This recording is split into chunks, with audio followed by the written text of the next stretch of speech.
Day 5 at ito na po yung natapos natin dito sa ating pan. Natapos na po nating hukayin at nakuha na po natin yung tamang sukat nito.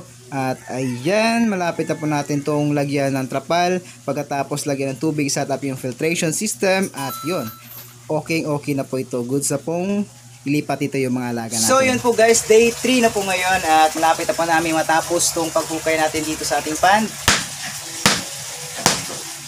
What's up guys, good day po sa inyo lahat at sa lahat po ng mga kahabi natin dyan, and welcome back to another video. So for today's video mga kahabi, ito po yung pinakaunang video natin this 2024, kaya Happy New Year po sa inyo lahat mga kahabi. At yun, may update lang po ako sa inyo about dito sa ginagawang pan natin dito sa likod ko. Dito po natin transfer yung mga lagang isda natin doon sa ating grow out pan na nasira. Kung di po nyo nakikita pa yun, nasa last video po natin. So yun, kita ko po sa inyo kung ano yung update natin dito. Tara! Ayan po guys, ito na po yung nahukay namin dito. Yung size po nito is 12 feet by 4 feet by 3 feet yung lalim po niya. Yan. Pero dito na part, mas mababaw po ito dito. Tapos pa-slide po dun. Para yung mga dumi ng mga alaga isda natin is mapunta po dito.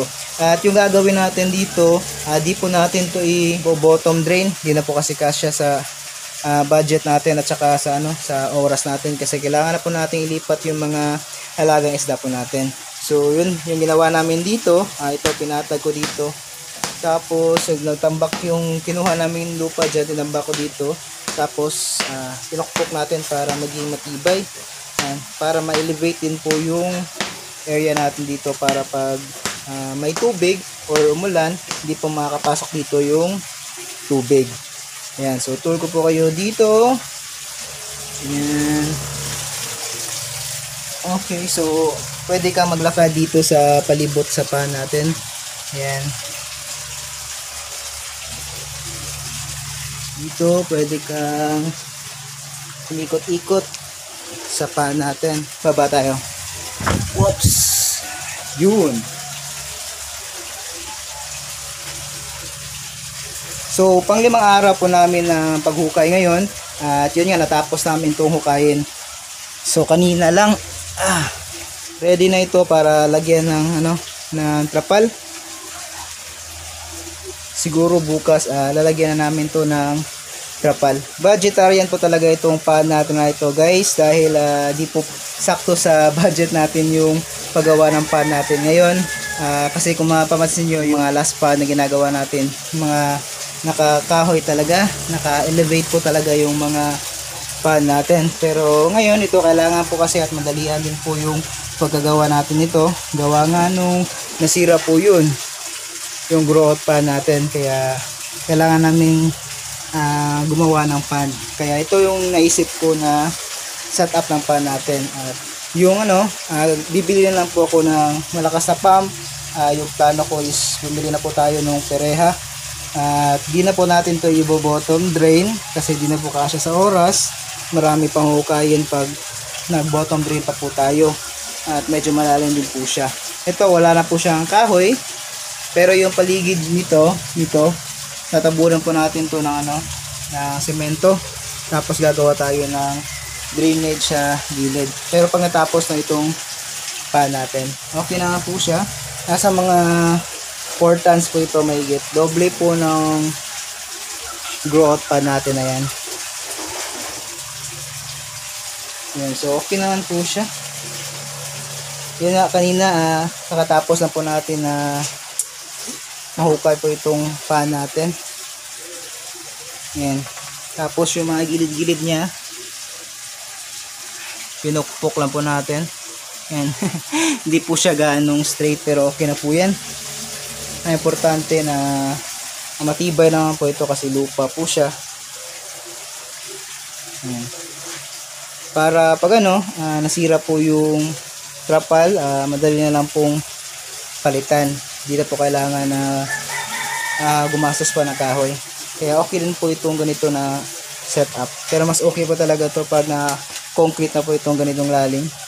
Tapos naka-elevate pa ng konti na kahit mga 3 or 4 na na hollow block, mas okay po siya. Pero yun nga, di pwede tayong gumawa dito ng mga concrete pad. Kaya, ito na lang po yung ginawa natin. So yun, update lang po natin dito sa ayun.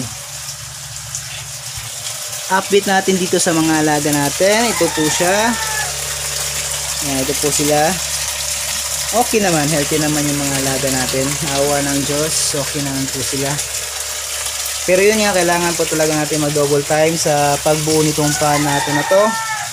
Ayan. So, pang 5 days po natin ngayon. At bukas, maglalagay na po tayo ng trapal. Ayan. Kailangan po natin matapos agad kasi yung tubig po dito sa pan natin. Yun nga, ang bilis po niyang magbawas ng tubig. Araw-araw naglalagay ako ng mga 10 balde, 10 to 12 na balde. Kasi nakikita na po yung likod nila. Ayan. Kaya kailangan na po talaga nating bilisan. Pakita ko po sa inyo. Ito, may mga nakatambak pa po dito. Tapos may mga nakasako pa dyan na mga lupa. Dahil itatambak po natin yan. Pag natanggal na po natin yung pan natin na yan, itatambak po natin yung lupa na yan dun para magpantay po dito. At may area na po dyan. Depende kung ano po yung gagawin natin dyan. Siguro dito ko po ilalagay yung dyan sa pader. Dyan ko ilalagay yung ating yung filtration itong pan po natin na ito.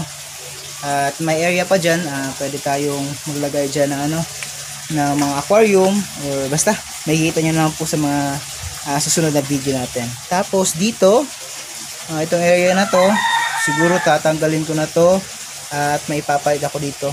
May malaki ako dun, mga 6 feet po ata yung glass po na yun.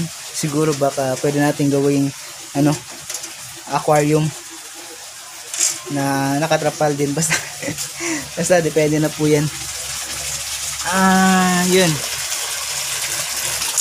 pero okay naman, di naman bumigay yung pan talaga natin, kaya okay pa din. Ayan po sila.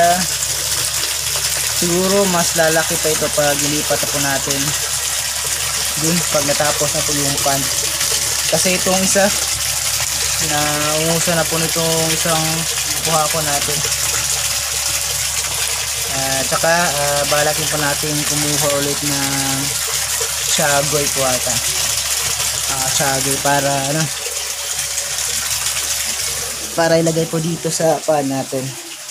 At siguro mayroon sana tayong sasalihan na grow out, pero di pa natapos yung pan natin, kaya yun sayang.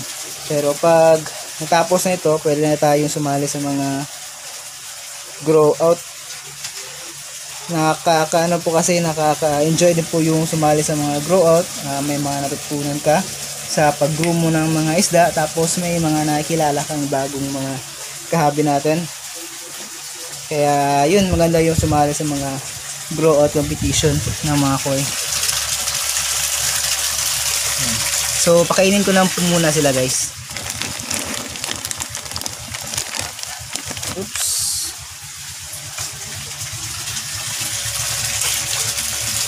Yun. Ayan, gutom na gutom.